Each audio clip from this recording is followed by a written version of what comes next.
Hello, everyone. I'm Celia Fenn, and welcome to my first podcast for 2026. Seeing as I haven't seen you this year, I just want to wish you a wonderful new year and all the best for 2026. In this particular recording, I'm going to be looking at how we are opening into 2026 and the energies and the events around January. I'm sure you'll agree that so much has happened in these action-packed 2 weeks that have constituted the beginning of 2026. So, how I look at this, there is so much that is good that is opening out.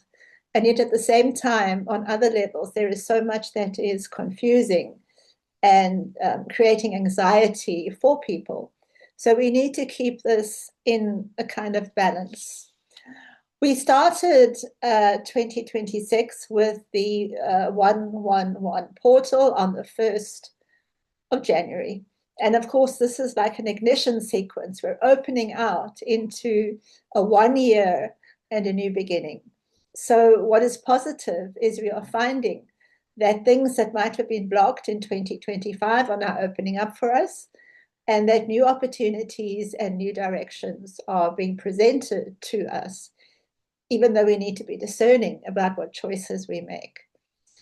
So that's good. But on the shadow side, or the difficult or challenging side, we are finding a lot of confusion.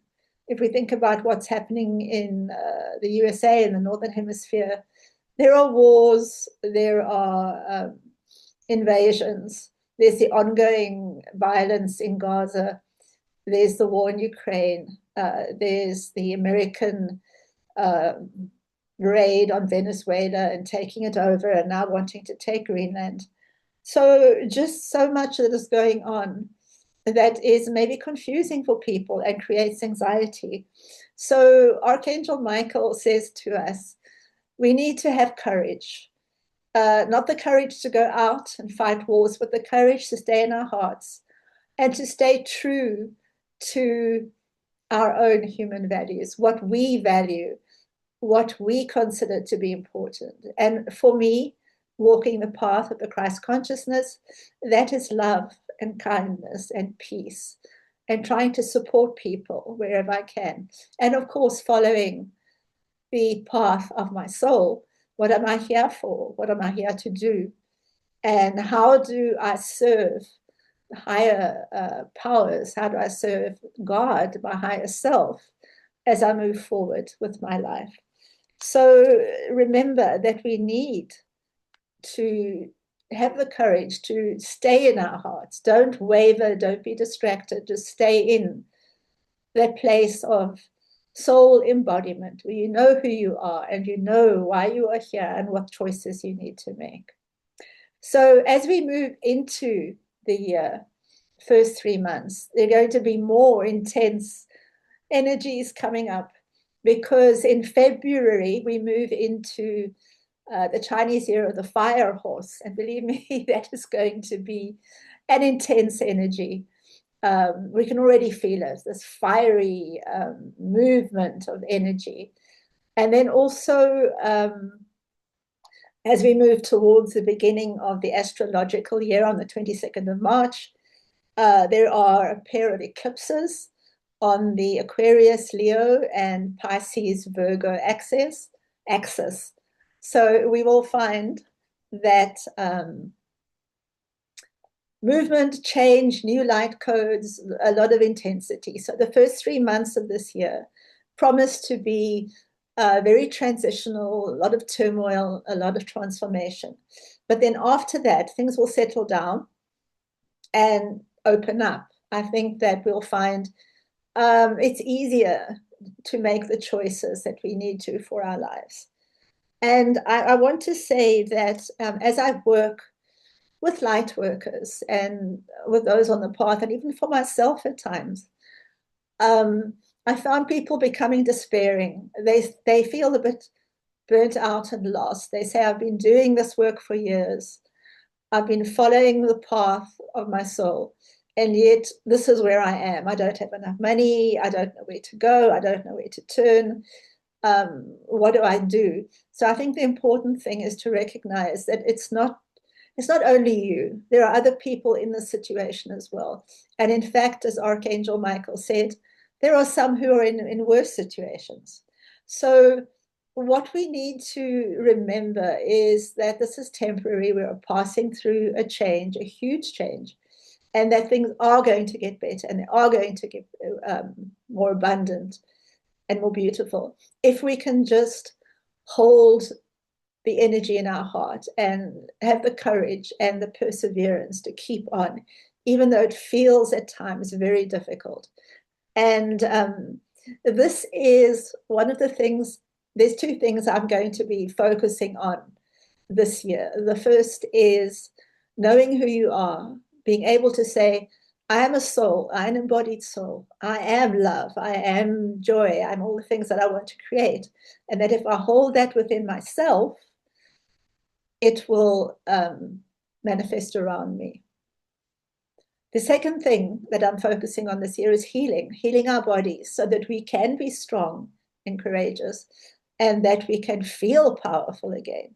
And a lot of this has to do with being very grounded and nurturing your body in different ways. And I'll be discussing that in the course of the year as we go into more of the knowledge and the wisdom.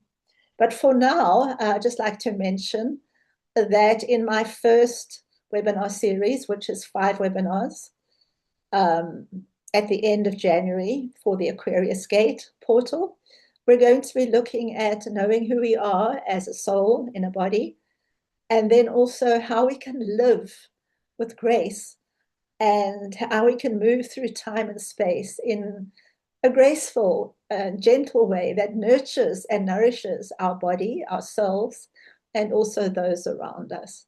So please, if you want to know more about that, please go to my website at celiafen.com and just have a look at the webinar series that's coming up. We're starting at the end of January.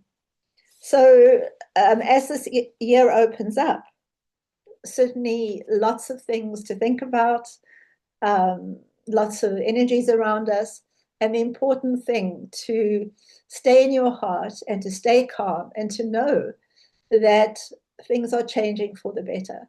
I just want to end off with a comment about this time. I was just watching something on YouTube, as one does, about how some CIA project where they were looking into the future and they suddenly came to a wall where they couldn't see any further. And I think this is where we are now, because in quantum terms, we have crossed the event horizon and we are within the singularity being where something new is born. And in the singularity, there are multiple possibilities.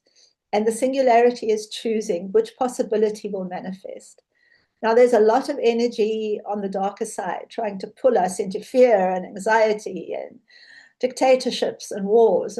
So it's important for us to stay in the consciousness of the new earth, the consciousness of the Christ, of love, of cooperation, of harmony, of joy, because it is our thoughts that manifest within the singularity. So if there is only overwhelming fear and anxiety, the singularity will follow that path. But if we continue to put in our Christ consciousness energy, the singularity will follow that path. And I consider that that path of love and joy and peace is stronger than the fear and anxiety side, because this is the light and the energy of God. And so the other path is the lower frequencies, the fear, the anxiety, the control. So the more we live within the peace and the joy and the sense of freedom, because we are in fact free, we're free to choose whatever we want. Remember that and try to stay within this energy of the wonder, the possibilities. keep thinking about what is possible. What do you want to create? What would it feel like to live in a peaceful, joyful world that we call the new earth? So the year that we see coming ahead of us is, as I consider it, the year of the new earth, higher dimensional earth, and the new earth human, which is the Christ consciousness being, who is going to be, already is, the new species of human who will inherit the earth. So remember that. This is where we are going. So thank you for listening, and I hope to speak with you again. Bye-bye for now.